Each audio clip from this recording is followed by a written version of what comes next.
Nous allons travailler aujourd'hui sur les différents types de tensions et leurs caractéristiques. Prenons par exemple cette tension. Donc, je vous rappelle qu'une tension, on la note U et que l'unité est le volt. Donc on fait U en fonction du temps. Le temps en général est en secondes. Quels sont les qualificatifs associés à cette tension parmi ceux-ci? Alors d'abord, je vais vous les définir. Une tension continue, c'est une tension pour laquelle la valeur est la même au cours du temps. Une tension alternative, c'est une tension qui est positive puis négative. Une tension périodique, comme le nom indique période, c'est une tension qui se répète au cours du temps. Une tension positive, c'est une tension donc pour laquelle la valeur est supérieure à 0. Une tension variable, c'est une tension qui varie au cours du temps. Et une tension sinusoïdale, c'est une particularité de tension qu'on verra un peu plus tard. Dans notre cas, on remarque ici la tension. Elle est la même au cours du temps. Elle est supérieure à 0. Donc on va dire que cette tension est continue, puis positive. Prenons le cas maintenant de cette tension. On peut remarquer qu'elle est positive et aussi négatif. On peut remarquer que ce signal-là, regardez, il se répète. Donc là, on a un motif, puis un deuxième motif, puis un troisième motif. D'accord? Donc je répète, le motif, c'est ce qu'il y a de là à là. D'accord? Donc là, la tension se répète. Donc elle est certainement périodique. Elle varie également au cours du temps. Donc nous dirons que cette tension est alternative, périodique, variable et sinusoïdale. Voilà, sinusoïdale, c'est ce type de tension qu'il faudra retenir. Maintenant, pour celle-ci. Alors, on a l'axe ici des zéros. Donc, on voit qu'il y a du positif. Il y a une partie de la tension qui est négative. On voit ici que le signal se répète. Donc, j'ai ici un motif, puis ici un autre motif. Donc, il y a bien cette périodicité. Et bien sûr, la tension varie. Donc, on dira que cette tension est alternative, périodique, variable. Elle n'est pas sinusoïdale, on la qualifie de triangulaire. Alors, et celle-ci? À votre avis, quelle est-elle? Alors, si on regarde bien, la tension est toujours supérieure à 0. Donc, sûrement qu'elle sera positive. On voit que le signal se répète, donc périodicité. Elle n'est pas alternative et elle est bien variable. Elle n'est pas sinusoïdale. Elle est donc périodique, positive et variable. Alors, je vais vous demander de préparer près de vous un cahier de brouillon, une calculatrice et un crayon, bien entendu.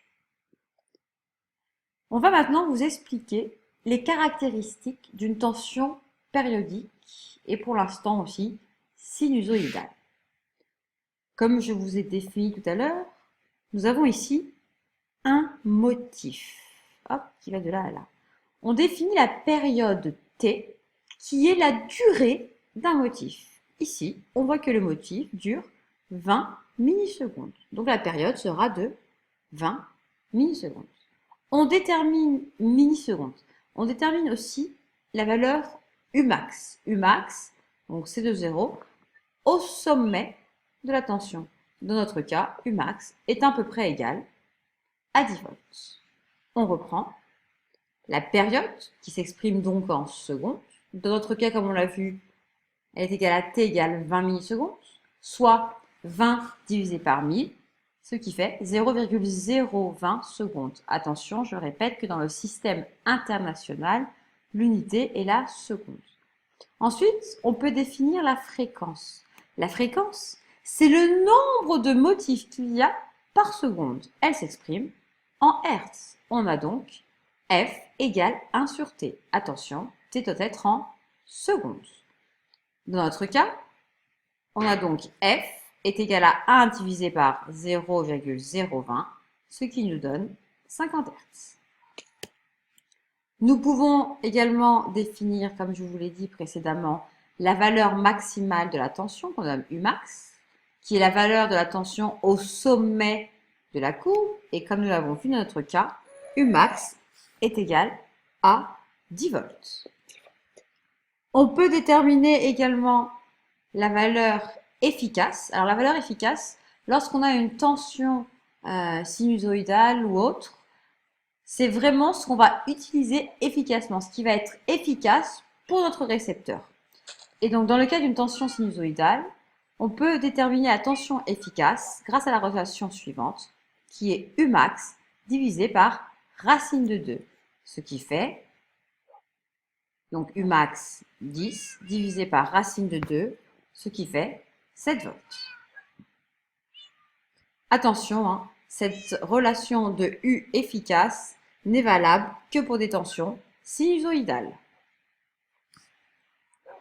Alors maintenant, c'est à vous de jouer. Donc sur votre crayon, avec dans votre cahier et votre carte à la calculatrice, vous allez devoir me déterminer U, T, F, U efficace, U maximum et ainsi de suite. Enfin, les 4 caractéristiques. Donc appuyez sur pause et déterminez-moi les 4 caractéristiques de la tension. Alors T. T, on voit ici, hop, la durée d'un motif. Il est de 10 millisecondes. Or, je dois le mettre en secondes, ce qui fait 10 divisé par 1000, ce qui me donne 0,010 secondes. En ce qui concerne la fréquence, j'utilise la relation F égale 1 sur T. 1 divisé par 0,01, ce qui fait 100 Hz. En ce qui concerne la tension maximum, donc le sommet est ici, hop, à peu près 5 volts. Et U efficace, c'est donc 5 divisé par 5 divisé par... Alors, maintenant, nous allons parler de l'oscilloscope. L'oscilloscope, c'est un appareil qui nous permet de visualiser la tension aux bornes d'un générateur, soit pile, soit GTBF ou autre. Alors, pour ce, il y a deux choses importantes. D'abord, l'axe vertical. Je rappelle, vertical, c'est ainsi. L'axe vertical va nous permettre de déterminer une tension. Pour ce, ici, il y a un chiffre très important qui est le nombre de volts par division, c'est-à-dire par carreau. C'est-à-dire que pour un carreau, il y a 5 volts, donc par carreau, 5 volts. Je vous rappelle que Umax, c'est la tension au sommet. Donc si je compte le nombre de carreaux jusqu'au sommet, ça fait 1, 2, à peu près 2,5. D'où ici pour Umax, 2,5.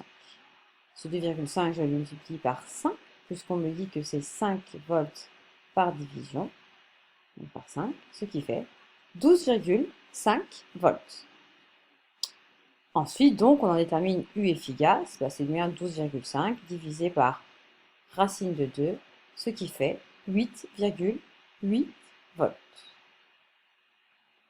La deuxième chose qui est importante est l'axe horizontal. Donc, je rappelle, horizontal, c'est ainsi. Donc l'axe horizontal va nous permettre de déterminer le temps, d'où aussi la fréquence. Ici, pareil, on peut regarder le nombre de millisecondes, de secondes par division. En l'occurrence, ici, tension à l'unité, on sera en millisecondes. Et donc, par division, il y aura 0,5 millisecondes. Je vous rappelle que la période, c'est la durée d'un motif. Pour des raisons de facilité, je prends entre les deux maximum. Donc, ce qui me fait 1 carreau, 2 carreaux, 3 carreaux, 4 carreaux, 5 carreaux, 6 carreaux, un petit peu ici, un petit peu ici. Donc, j'estime ça à 6,5 carreaux ou division, que je multiplie par 0,5, ce qui me fait 3,25 millisecondes. Pour l'avoir en secondes, je dois diviser par 1000, ce qui me fait 0,00325 secondes. En ce qui concerne la fréquence, je fais 1 sur T, soit 1 divisé par 0,00325, ce qui me fait 307 Hz. À vous de jouer. Donc comme précédemment, écrivez sur votre cahier de brouillon les 4 caractéristiques de cette tension et appuyez sur pause. Voilà la correction. En ce qui concerne la période T, la période, c'est bien de là à là. Donc 1, 2, 3, 4 carreaux. 4 carreaux, donc là je regarde horizontalement, donc ça va être la base de temps qui multiplie 0,5. Donc 4 carreaux, 4 divisions, fois 0,5, donc le nombre de millisecondes par division, ce qui me fait 2 millisecondes, donc je divise par 1000, ce qui fait 0,02 secondes. La fréquence, la relation toujours est la même, 1 sur t, soit 1 divisé par 0,002, soit 500 Hz. En ce qui concerne la tension maximum, donc je vais jusqu'au sommet et je regarde le nombre de carreaux. 1, 2, 3. Donc là, je regarde verticalement. Donc verticalement, c'est bien des volts. Donc je suis là. J'ai 2 volts par division. 3 fois 2, 6 volts. Pour avoir la tension efficace, je fais 6 divisé par racine de 2, ce qui donne 4,2 volts. Merci à vous. Je vous demanderai maintenant d'aller faire la petite évaluation sur e-learning.